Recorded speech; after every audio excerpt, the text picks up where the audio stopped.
Assalamualaikum warahmatullahi wabarakatuh. Innal hamdalillah nahmaduhu wa nasta'inuhu wa nastahdihi wa nastaghfiruh wa na'udzu billahi min shururi anfusina wa min sayyiati a'malina. Man yahdihillahu fala mudilla lahu wa man yudlilhu fala hadiya lahu.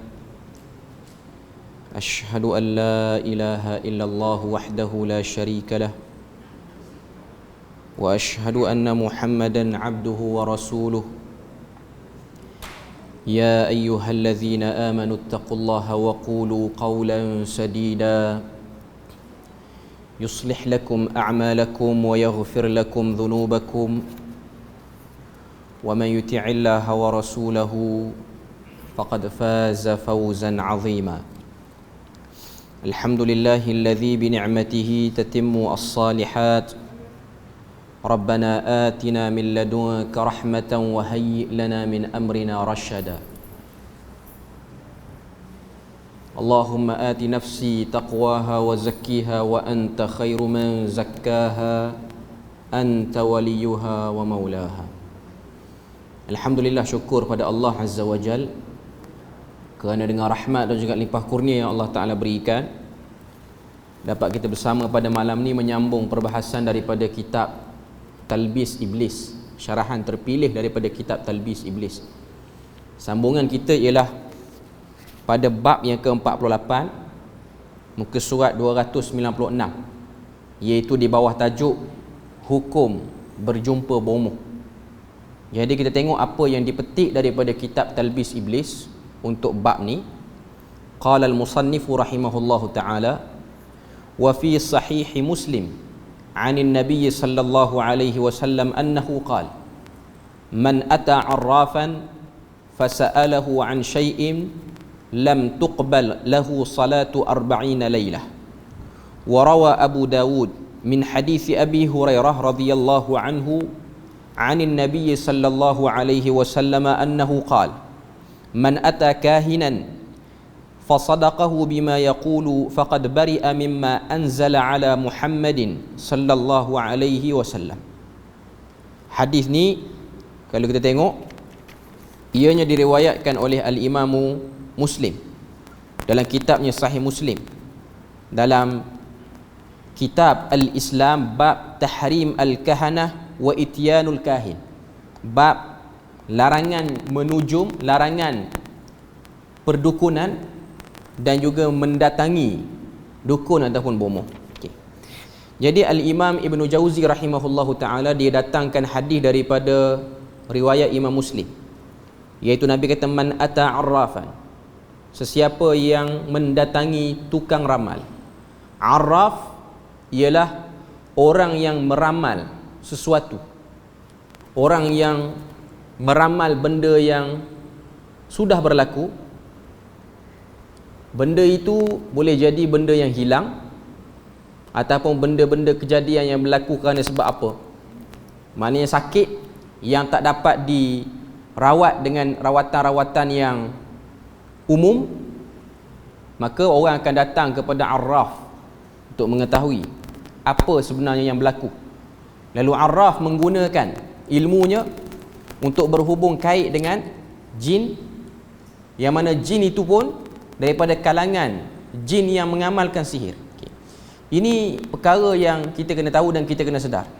Dalam surah Al-Jin juzuk yang ke-29, Allah Ta'ala sebut, wa annahu kana rijalun minal ins ya'udhuna birijalin minal jin fazaduhum rahaqa.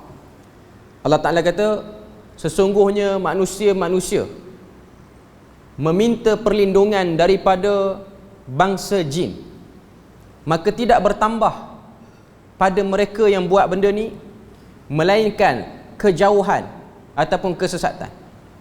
Berdasarkan ayat ni dalam surah Jin, Allah Ta'ala sebut dan para ulama menafsirkan, antaranya ialah Imam Ibn Kathir dalam kitabnya Tafsir Al-Quran Al-Azim, Imam Al-Qurtubi, selain daripada itu Al-Imam At-Tabari. Ini semua tokoh-tokoh besar dalam tafsir. Mereka mengatakan Ayat ni menunjukkan salah dan tak betulnya perbuatan sebahagian orang yang melakukan kerjasama dengan jin yang jahat, jin yang juga terlibat dengan sihir. Kita kena tahu jin ni mereka pun ada kemahiran dia orang. Dalam alam mereka pun mereka ada profession perdukunan. Maknanya tak semua jin yang boleh bekerjasama dengan kita dan nak bekerjasama dengan kita.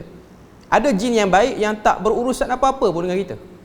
Cuma nak katanya dukun, pawang, bomoh daripada kalangan manusia, mereka buat kerjasama dengan dukun, pawang dan bomoh daripada bangsa jin. Sebab kita kena tahu, ada orang dia dakwa yang saya duk guna dalam rawatan saja, yang saya duk guna dalam apa yang saya buat ni, jin ni semua jin Islam. Okey. Kalau jin tu Islam, belum tentu jin tu baik. Dia macam kita lah manusia. Tok Bomo tu Islam, pergi haji 3 kali. Sekali tabung haji, 2 kali individu. Duit banyak. Okey. Tapi dia mengamalkan benda tu. Dia Islam. Tapi Islam dia tak baik dengan sebab dia terjebak dengan benda macam tu. Okay. Sebab ada orang ingat semua jin kita boleh akses. No. Ada jin yang tak nak ambil pot pun dengan urusan manusia. Cuma yang melayan ini ialah jin-jin yang memang profession yang sama dengan bomoh tu sendiri. Okay. Jadi Nabi kata siapa yang pergi jumpa bomoh, kemudian dia tanya dengan bomoh tu apa-apa sahaja perkara, lam tuqbal lahu salatu 40 lailah. Tidak diterima salatnya selama 40 malam. 40 hari, 40 malam. Maknanya apa? Perbuatan itu tersangat-sangat jauh dan tersangat-sangat tak betul.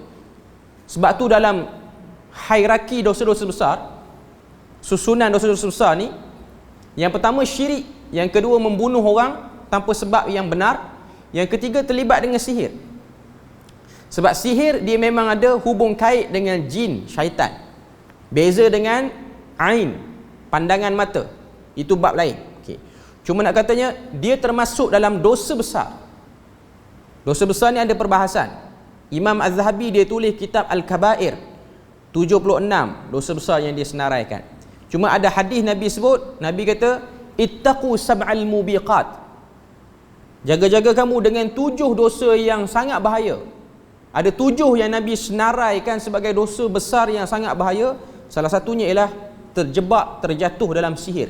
Sama ada mengamalkan ataupun mempercayai kesan daripada sihir itu, mengimaninya. Sihir ni memang ada, tak dapat dinafikan.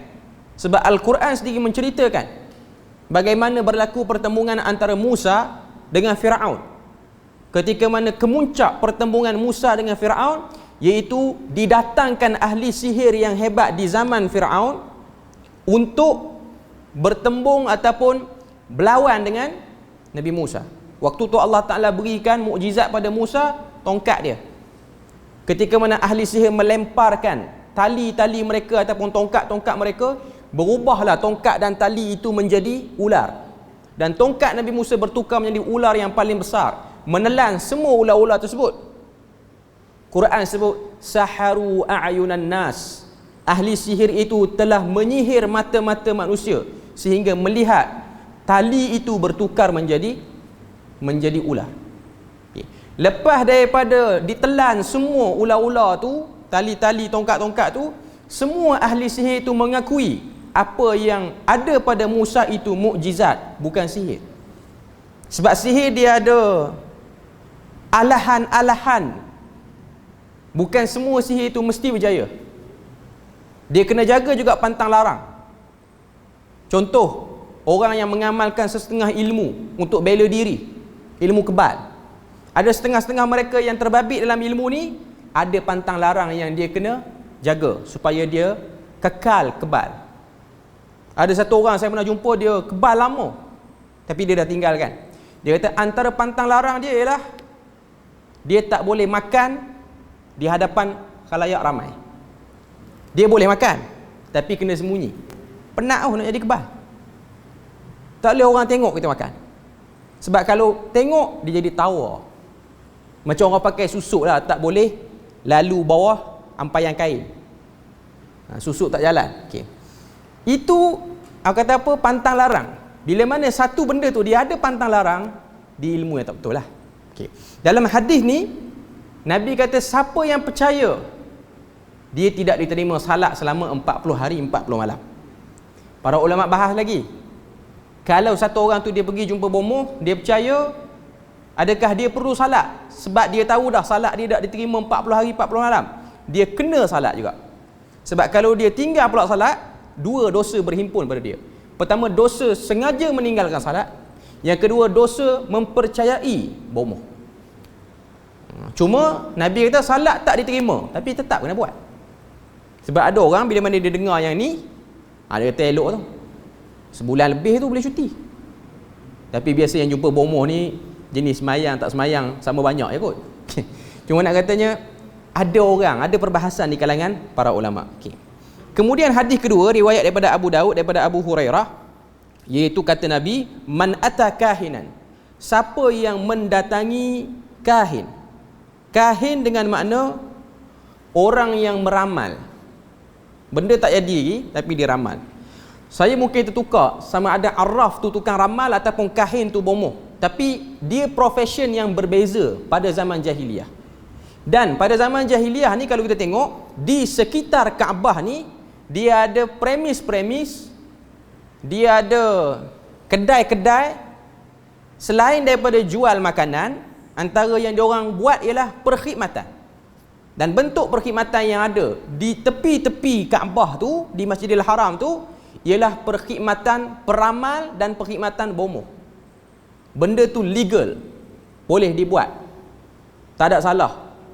Maknanya benda tu biasa, profession tu dah jadi profession yang normal, tak ada salah. Nah, dia macam tuan-tuan tengok cerita Piramli tu, jual belacan je tak boleh, ganja boleh. Walaupun dari segi bahayanya, bahaya ganja. Siap orang jual ganja macam jual goreng pisang. Jual belacan je semua kena diam. Yang halal jadi haram, yang haram jadi halal.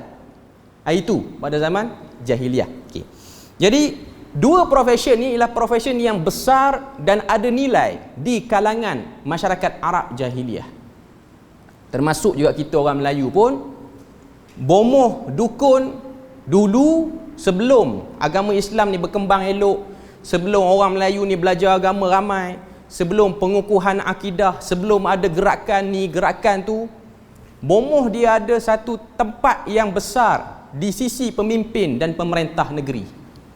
Sebab tu ada setengah-setengah undang-undang tubuh kerajaan negeri tertentu di tanah Melayu ni mengangkat bomoh pada grade yang tinggi. Kalau sekarang jusasi ke jusas 1 lah. Ada driver, ada elang rumah, macam-macam. Bukan grade terbuka 54 lagi. Maknanya hebat bomoh. Sebab bomoh yang akan tukang siram air sekian, tukang doa sekian, nak bagi naik kata apa, singgah sana sekian, nak pakai yang tu, nak pakai yang ni. Dia setaraf dengan mufti lah dalam kedudukan dia. Okay. Sesetengah negeri, tapi sekarang dia tak ada. Sebab tu dakwaan setengah-setengah orang yang dia kata dia pawang diraja, bomoh diraja, tu cerita dulu. Sekarang tak ada dah. Maknanya tak ada lah 9 orang raja, 9 orang sultan, 1 orang raja di tanah Melayu ni. Dia ada dalam satu section dia, bomoh kena ada dalam istana. Tak ada. Undang-undang tubuh macam tu dulu ada. Saya tak nak sebutlah negeri mana.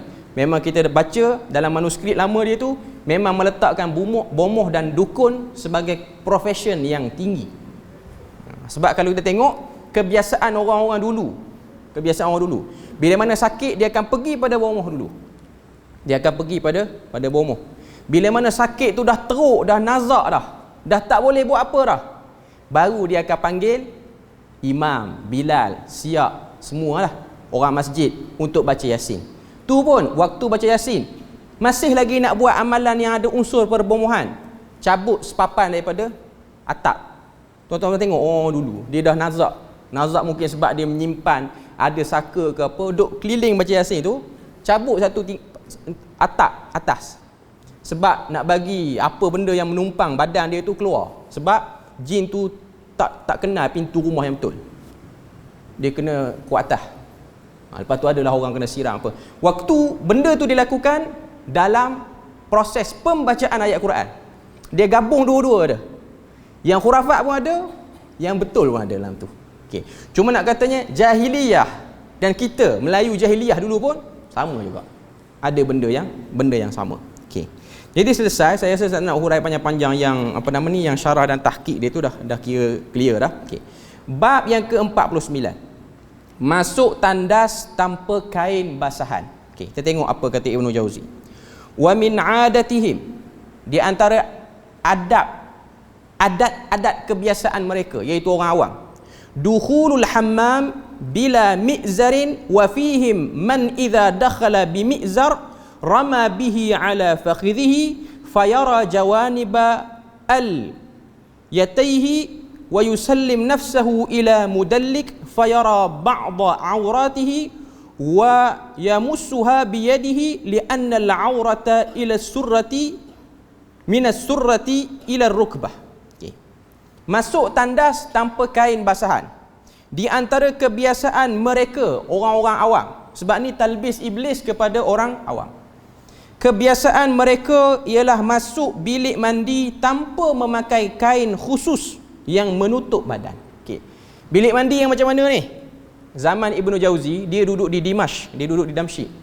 Orang dulu rumah dia orang tidak ada bilik air privacy macam sekarang. Sekarang ni lain. Master bedroom kebanyakannya dah ada tandas. Orang-orang kita dulu yang orang tua lama ni tandas luar. Nak membuang apa semua luar, bukan dalam rumah. Benda tu tidak berada tercantum dengan bangunan rumah. Sekarang dah lain. Okay. Zaman dulu di Damsyik ni Syria lah hari ni, Dimashq ataupun Damascus. Okay. Tabiat negara Syria ni negara 4 musim. Samalah macam Jordan ke Iraq ke apa semua. Dia orang pun menerima salji. Palestin apa semua ni, dia ada musim-musim dia terima salji. Okay. Dan bila mana tabiat negara tu macam tu, cara orang sana hidup, jaga hygiene pun lain.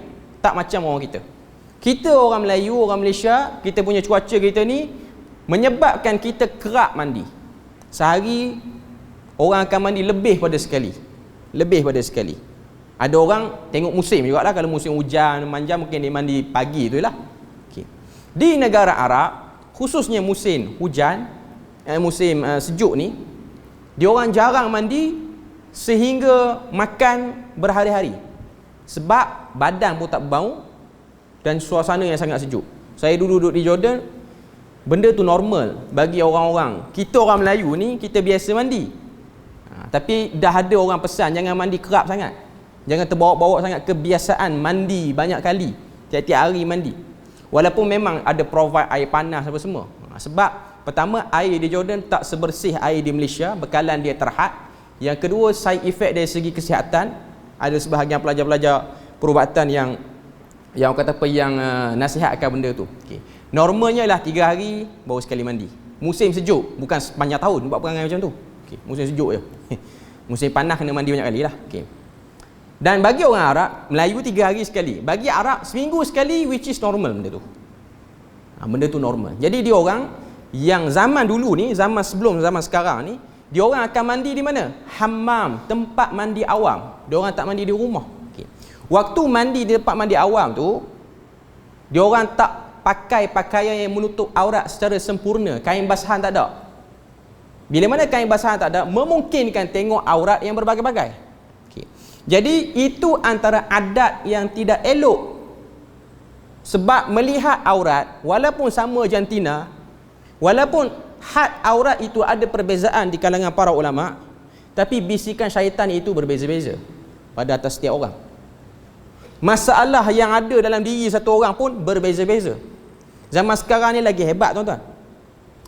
Zaman dulu kita boleh kata kecenderungan orang lelaki kepada perempuan, orang perempuan diminat lelaki. Zaman sekarang tak. Dia boleh jadi dia lelaki, dia minat sama dengan lelaki, dia minat sejenis. Okay. Dulu kita duk ingat lelaki yang minat lelaki ni ialah jenis darai. Darai ke katoi ke, ikutlah bahasa dia. Okay. Yang ada esen keperempuanan sikit. Sekarang tak. Saya ada baca jugalah artikel tentang LGBT ni. Antara benda yang berlaku di Malaysia sekarang ni pun, gay ni dia datang juga dalam jenis lelaki yang normal. Lelaki yang normal maksudnya apa? Tak ada nampak macam darai pun, tapi dia minat lelaki. Lebih dahsyat lagi, badan dia tegak, masuk gym lagi apa semua. Okay. Benda tu asalnya tak ada isu pun, tapi bila mana dah ada orang seperti ini, maka dia ada satu stigma yang buruk seperti ini. Okay. Jadi pada zaman Imam Ibnu Jauzi ni, tabiat suka buka aurat dengan bermudah-mudah menyebabkan boleh berlaku macam-macam masalah. Sebab tu ada sebahagian tabi'in, dia orang kalau nak mandi, dia orang banyak duit, dia orang sewa tempat mandi awam tu seorang, sebab tak nak orang lain datang kongsi, sebab nak jaga warak dia orang. Okay. Walaupun benda tu nampak macam over. Okay. Cuma saya nak katanya, benda ni di Malaysia tak ada isu lah. Kita tak ada tempat mandi awam, kita cuma ada taman tema air saja. Tu pun semacam juga sebenarnya. Okay. Kalau kita nak yang transparent lagi, kena pergi ke negara sebelah. Kita di Perlis ni lah. Yang tu memang transparent betul. Okay. Cuma nak katanya, benda-benda macam ni sangat dijaga oleh para ulama. Okay. Saya cuba nak attach dengan realiti. Kalau di rumah, dalam bilik air private, tak ada orang lain, kita seorang, nak pakai kain basahan, tak nak pakai kain basahan, itu sendiri punya pilihan. Tak ada isu, sebab kita mandi seorang. Okay. Yang jadi isu ni ialah mandi di tempat awam. Sebab ada orang dia duk fikir pakai kain basahan ni macam satu hukum yang wajib. No. Kalau bilik mandi tu dia hanya kecil je. Maknanya kalau kita depa tangan dalam bilik air tu, tangan kita dah sampai ke pintu bilik mandi. Sempit lah tu. Dah kira sempit. Mandilah, tak nak pakai kain basahan pun okey. Tapi kalau bilik mandi dah sama luas dengan ruang solat ni, semacam juga. Okey. Kita seorang di ujung sudut tu. Okay. Walaupun itu bilik mandi, okay, eloknya pakailah. Okay. Tempat mandi awam saja yang diminta untuk pakai komplit. Bukan komplit, maknanya kadar yang sepatutnya, yang tidak menjadi fitnah. Okay. Saya cerita pada tuan-tuan, zaman moden ni ada lagi ke tempat mandi awam macam ni? Ya, ada. Di Malaysia tak ada lah, macam kita sebut taman tema air. Ni, orang-orang yang bercuti ni, sekarang ni kan dah boleh travel luar negara ni, yang pergi ke Jepun, yang mandi apa? Onsen ke apa dia panggil, saya tak pasti sebutan betul dia. Mandi kolam air panas tu, yang pergi di Jepun ni. Jepun tu negara maju. Okay. Tapi tabiat orang sana, kalau mandi tempat mandi awam, tempat kolam air panas ni, dia akan larang kita pakai apa-apa baju melainkan kain yang dia sediakan. Kain dia tu kecil, macam tuala good morning je. Yang tu nak kena tutup depan belakang tu. Okay. Saya tahu ni sebab apa? Sebab sebahagian orang Malaysia pergi sana buat juga perangai tu pun. Sebab di Jepun culture dia okey. Kamu tengok aku punya tengok orang lain bagi, itu normal. Tapi benda tu tak boleh. Ibnu Jauzi kata benda tu tak boleh. Benda tu bahaya. Tambah zaman sekarang. Zaman sekarang kecenderungan minat satu orang, kita tak boleh jamin dia akan minat pada jantina lawan. Kadang-kadang dia boleh minat dua-dua. Benda ni tuan-tuan kena sedar. Dan benda ni pun berlaku dalam kalangan orang agama pun. Minta maaf, saya kena sebut benda ni. Okay. Benda ni normal. Benda ni dah menjadi kemasyarakatan. Saya dulu pernah mengajar sekolah tahfiz. Benda ni sangat-sangat dibimbangi. Sangat-sangat dibimbangi. Ada setengah-setengah pengetua yang sedar bahaya benda ni. Mudir yang sedar. Ada yang ambil lebih kurang. Okay. Saya ingat saya mengajar dulu sekolah tahfiz tu di Terengganu tu, dia tak ada perempuan. Dia semua lelaki. Antara benda yang kita bimbang, memang kita dibagi bilik berasingan. Tapi saya ada tengok ada satu perangai budak-budak ni, dia suka tidur katil sekali, dia kongsi selimut sekali. Awalnya tak ada apa-apa. Tapi budak dia daripada usia 10 tahun nak pergi ke usia 18 tu, nak masuk usia belasan, yang ni hormon dia dah berubah. Dia mengalami usia baligh. Kecenderungan dia, cara fikir dia, cara dia pandang sesuatu. Dulu dia tengok perempuan kosong, sekarang dia tengok perempuan lain. Bila mana dah masuk usia belasan. Okay. Dan bila mana dia terlampau lama duduk dalam komuniti lelaki, dia sudah mula melihat lelaki sama macam perempuan juga. Dia dah ada. Tambah sekarang telefon ada, semua boleh akses, semua laman web boleh provide benda-benda yang tak sepatutnya ni, pornografi apa semua ni. Jadi ini benda yang sangat-sangat dan perlu dibimbangi. Ibnu Jauzi dia bercakap dari segi zaman dia. Yang saya sebut ni ialah dari segi realiti zaman. Sebab tu ini benda yang kita kena sedar. Yang maknanya kita taklah sangka buruk pada semua sekolah tahfiz apa semua. Sekolah asrama biasa pun ada benda ni. Okey. Cuma bila mana dia datang atas nama agama, dia buruklah sikit kalau benda tu berlaku. Kalau benda tu berlaku di sekolah gereja, sekolah apa, tak ada isu pun kita dengan orang Islam ni. Sebab dia orang dah bangsa lain ataupun fahaman dia orang lain. Okey. Cuma saya nak katanya bermula daripada mandi. Sebab budak-budak asrama ni dia mandi, kita tak boleh jamin dia mandi tu okey ke tak. Saya tahu sebab saya duduk sekolah asrama. Saya daripada form 1 sampai lah habis tingkatan 5 memang sampai tingkatan 6 pun memang kita duduk asrama. Dan kita tahu budaya di asrama ni ada yang tak elok. Sebab saya pernah duduk asrama yang berkongsi sekolah agama dengan sekolah menengah biasa. Jadi waktu mandi kolah besar, tak semua nak pakai seluar bawah pada lutut. Ada yang tak nak ceritalah, cuma nak katanya adalah perangai-perangai tak elok tu ada. Cuma saya nak katanya benda tu membuka. Ibnu Jauzi dia sebut benda ni tidak sepatutnya benda tu berlaku di tempat mandi awam. Di tempat mandi awam. Okey. Di antara kebiasaan mereka adalah masuk bilik mandi tanpa memakai kain khusus penutup badan. Ada juga dalam kalangan mereka yang menanggalkan kain sehingga peha dan kelangkang di bahagian punggung kelihatan dan menyerahkan dirinya kepada tukang urut. Ini pun satu bab. Tukang urut ni tuan-tuan, ini satu benda. Kita tak boleh nak elak diri kita ni kadang-kadang sakit urat apa semua. Okey. Cuma ingin mempercayai tukang urut semudah-mudahnya. Sebab tu ada orang dia privatekan isu ni, dia tak mengurut dengan orang sembarangan. Sebab kita tak tahu waktu kita jumpa tu apa yang ada dalam kepala si tukang urut itu. Walaupun sama jantina. Okey. Maknanya benda-benda ni perlu diberi perhatian. Ada sebahagian tukang urut ni dia suruh kita buka semua. Tak perlu kot. Saya rasa kalau tuan-tuan tahan lenguh daripada berurut dengan macam tu, lebih baik tahan lenguh lagi. Kalau rasa diri kita tu jenis ada daya penarik yang lain sikit pada orang, terutamanya orang muda yang kita guna istilah jambu ke apa semua, dia orang kena hati-hatilah bab ni. Ataupun dalam bahasa Arab dia panggil amrat. Amrat ni orang lelaki yang janggut tak lebat sangat, muka pun putih dia pada perempuan, jerawat pun tak ada. Yang ni kena hati-hati. Dia ada orang dia buat, ada orang semula jadi macam tu. Dia tak salah pun, ciptaan Tuhan tu tak salah. Cuma realiti zaman sekarang seperti itu. Kita kena sedar, kita berpijak di bumi yang nyata. Isu ini ialah isu global. Dia rentas agama, bukan orang Islam saja yang mengalami benda ni. Cuma saya nak katanya dekatnya manusia dengan benda-benda yang tak elok, pemikiran dia orang arah ke pornografi sangat tebal. Benda ni berlaku. Okay. Ini antara benda yang kita kena bercakap. Selain daripada duk bercakap bid'ah, selain daripada duk bercakap pertembungan mazhab, nak pakai mazhab satu, nak pakai mazhab banyak, nak tarjih, nak apa, kita kena sedar masalah masyarakat sosial ni pun macam tu juga teruknya. Sebab ada orang dia hanya ambil pot nak bergaduh dalam bahagian ni. Kita kena sedar masyarakat muda pun ada masalah tersendiri, terutamanya masalah sosial. Dia tak peduli ni Syafi'i ke Hanafi ke Hambali, tak peduli. Dia tahu dia nak diri dia saja. Okay. Jadi kata Ibnu Jauzi, dia sebut dalam ni, dia kata menyerahkan dirinya kepada tukang urut, maka dengan itu dia melihat sebahagian aurat dan memegang dengan tangannya, sebab aurat lelaki itu dari pusat hingga ke lutut. Sekarang ni dah moden, dah ada kursi urut, walaupun dia taklah semantap orang yang urut, tapi atas nama mengelak fitnah lah. Atas nama mengelak fitnah, kita kena fikir juga alternatif-alternatif yang lain. Dalam syarah dan tahqiq disebut, Iblis juga menjalankan tugasnya dengan menghilangkan rasa malu seseorang sekalipun ketika berseorangan. Liciknya Iblis dalam menghilangkan rasa malu bermula dengan menghilangkan rasa malu terhadap diri sendiri. Maknanya dia tak ada masalah.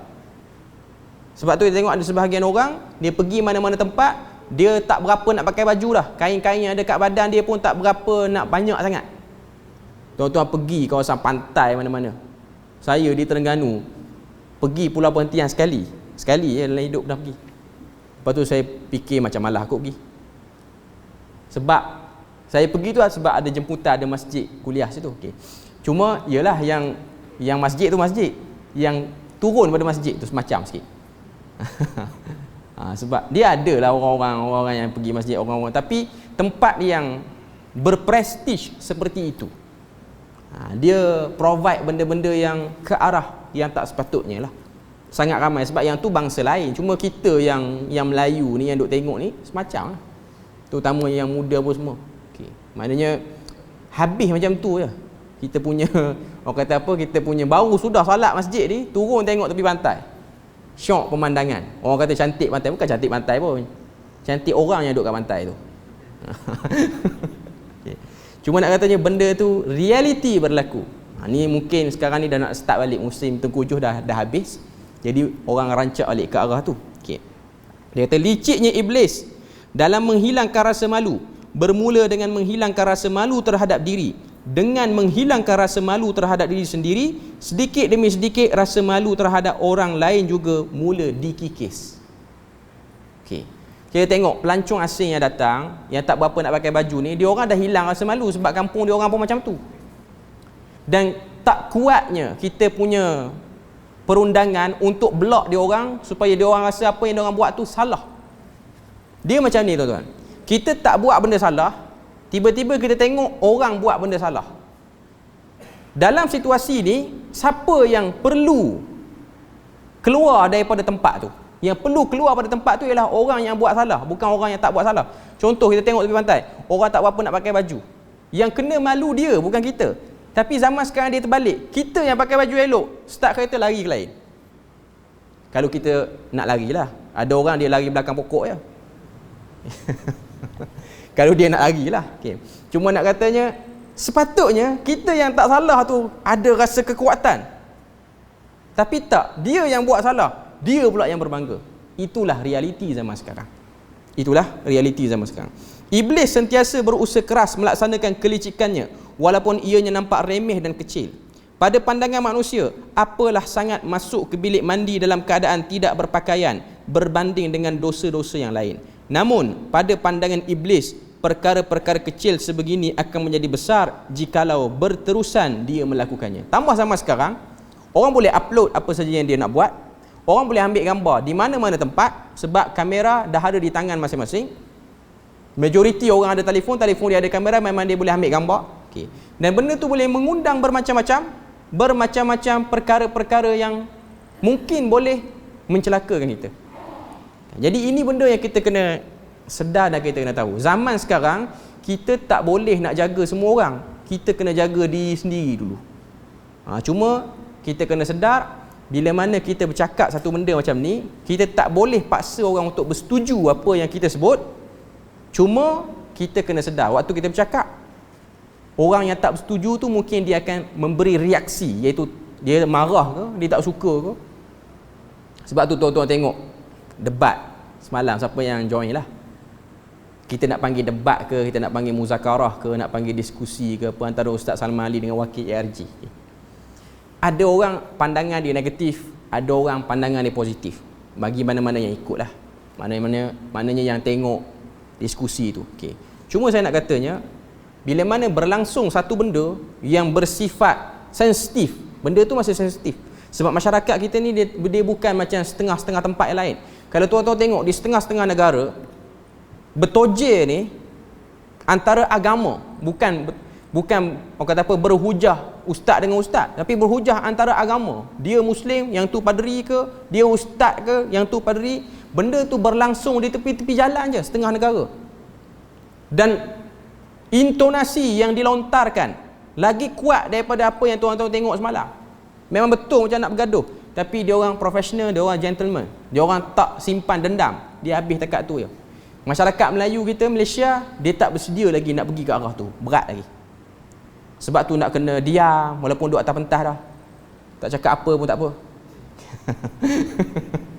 Cuma nak katanya, kita belum bersedia dengan benda-benda yang berat semacam itu. Sebab tu kalau tuan-tuan tengok Ahmad Didat ke, ni tokoh-tokoh yang lama. Yang ni dia punya, orang kata apa, debat, debate dia orang, interogasi dia orang, rebuttal dia orang lagi hebat. Dan orang kata apa, masyarakat yang ada benda ni, kebiasaannya dia menyimpan orang-orang yang sangat power dalam berhujah dan sangat kejap dalam berhujah. Dia analisis hujah tu kemas. Tapi kalau kita tak nak benda macam ni, kita tak akan boleh hasilkan orang yang mantap ilmu dia. Cuma mungkin kita akan ada kebaikan, tak nampak situasi negara tu macam ada pertembungan. Dia macam sunyi, dia macam stabil. Walaupun ada rasa tak puas hati tapi simpan kat dalam. Okay.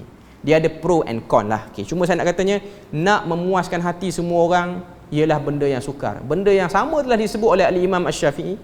Dia kata ridhan nas ghayatun la tudrik. Mencari puas manusia satu benda yang mustahil berlaku dalam hidup. Tak akan boleh kita puaskan hati semua orang. Pasti akan ada orang tak puas hati. Kita tengok dalam lipatan sejarah bagaimana Abu Bakar, Umar, Uthman, Ali, Khulafa Ar-Rashidin, ahli syurga, memerintah dunia, pun ada orang tak puas hati, ada orang petikai, ada orang berusaha untuk membunuh mereka. Walaupun yang memerintah itu ialah orang paling dekat dengan Rasul, orang yang sudah ada tempat dalam syurga. Maknanya nak kata sifat manusia ni sentiasa akan ada golongan yang tak berpuas hati di mana-mana tempat dan kawasan pun. Okey. Seterusnya bab yang ke-50.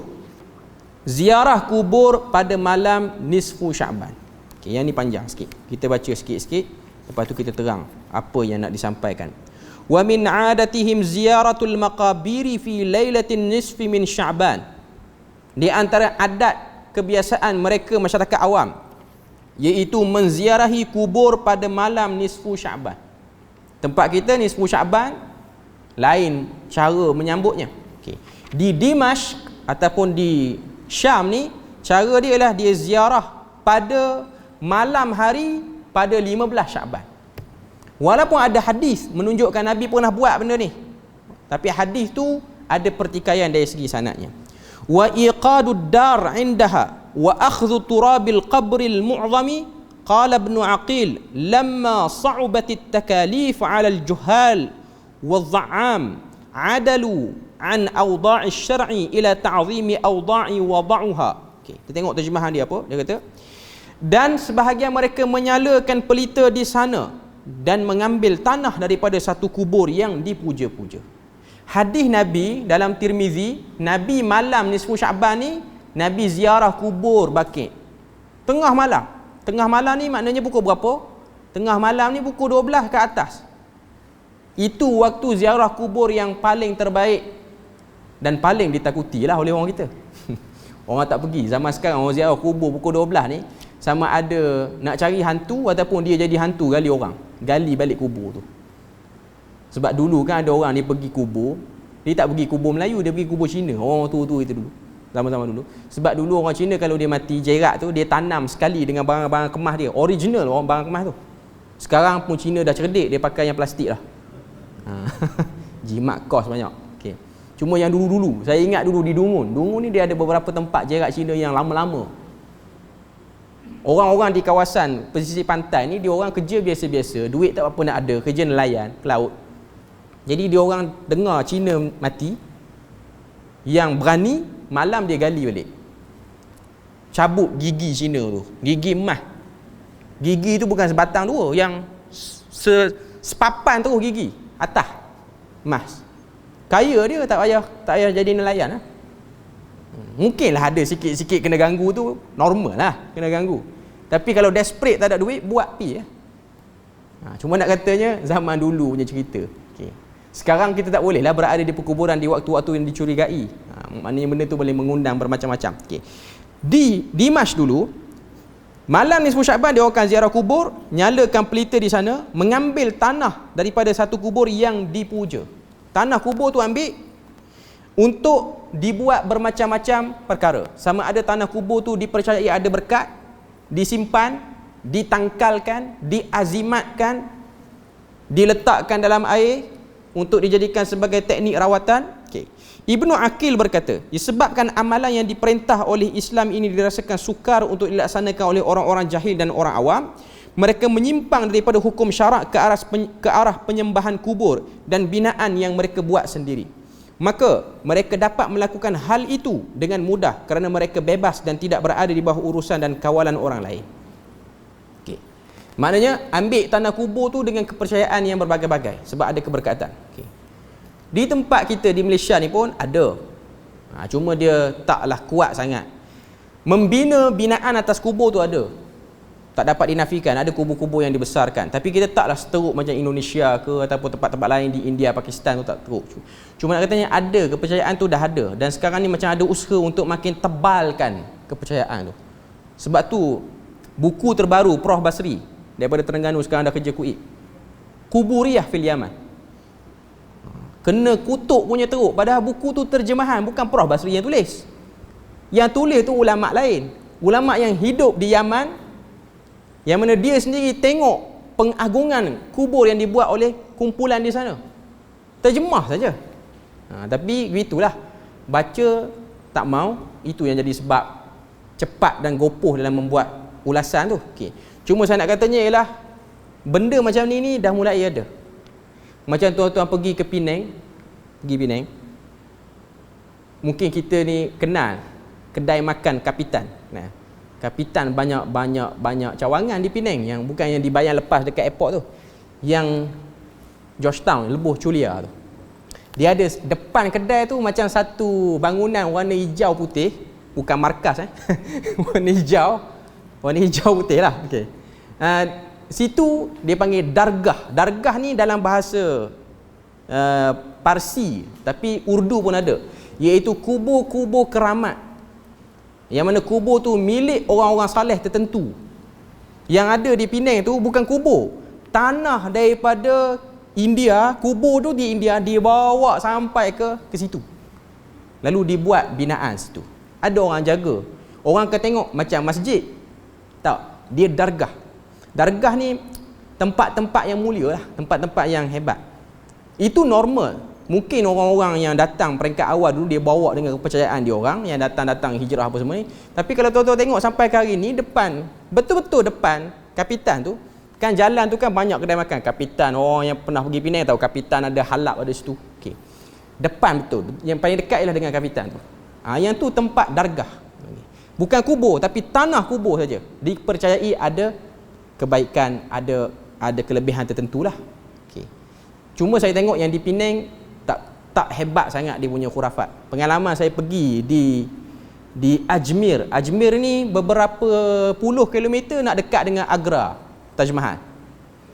Di Ajmer ni dia ada satu kawasan yang bernama Ajmer Sharif. Ajmer Sharif ni ialah gelaran kepada satu orang alim yang berasal daripada Parsi, yang dikatakan menyebarkan Islam di kawasan Ajmer, Rajasthan. Ajmer tu nama mukim, Rajasthan tu nama negeri.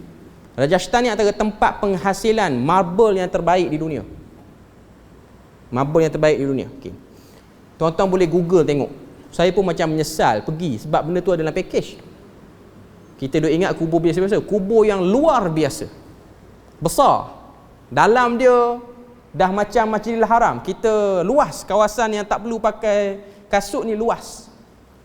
Waktu saya sampai, sebab saya pergi tu dengan satu orang VIP, datuk daripada Penang. Waktu sampai dekat kubur Ajmer Sharif tu, dia ada muka kerabat dia. Muka-muka kerabat dia ni menarik sebab apa? Dia pakai songkok hitam macam kita orang Melayu. Semua muka-muka tu dia letak. Keturunan lah, dia orang dakwa dia orang keturunan Nabi, tapi daripada silsilah Parsi.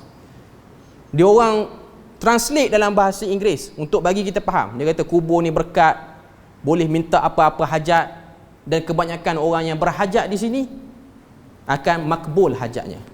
Tapi cara dia orang trading sangat-sangat luar biasa. Tak berlaku lagi di Malaysia. Tapi kalau kita tak cerita, mungkin akan berlaku. Apa dia orang buat? Dia orang ulur satu buku. Buku tu bentuk macam menu makanan di restoran. Buku tu. Okay. Dalam buku tu, dia letakkan gambar orang tepi kubur, dan gambar sebelah dia ialah hajat yang dia telah tertunai dengan sebab datang kubur ni. Dalam katalog tu, sebahagian besar artis-artis Bollywood daripada Mumbai tu jauh, datang ke Rajasthan ni nak minta dengan kubur kawan tu. Contoh nak minta anak, nak minta projek, nak minta tender. Beberapa bulan lepas tu dia dapat. Dan mereka-mereka yang berdoa di situ memang sentiasa di follow up oleh penjaga tempat tu untuk tahu jadi tak doa yang kamu minta di kubur baru ni. Sebab dia orang nak jadikan testimoni, letak dalam katalog, nak bagi orang yakin. Maknanya tempat ni memang boleh berdoa. Tapi yang menariknya, tempat tu tempat orang Islam yang menziarahi, bukan hanya Muslim, termasuk juga Hindu pun pergi situ. Jadi tempat tu dah bercampur antara Muslim dan juga Hindu. Tuan-tuan boleh tengok Ajmer Sharif, dan dia ada bagi makanan free tiap-tiap hari sampai 3,000 sampai 1 tan sehari makanan free. Tapi tuan-tuan tahu lah India kan, dia punya hygiene kebersihan antara mana. Saya tengok kawah besar, sama besar, luas lah kawah dia tu, tak ada di tempat kita ni. Dia kena turun dengan tangga nak ambil nasi tu. Waktu turun dengan tangga tu, dia pakai kasut sekali turun tu.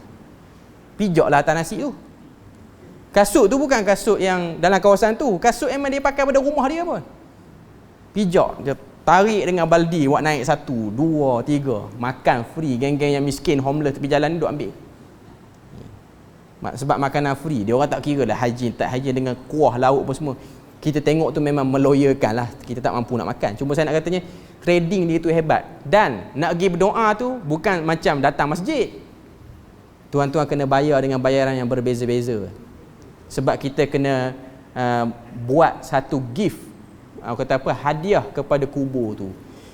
Dia orang dah jual bunga siap-siap, dah jual sejadah siap-siap. Bunga ni nak pergi hampa tabur atas kubur, sejadah ni nak kena hampa tabur.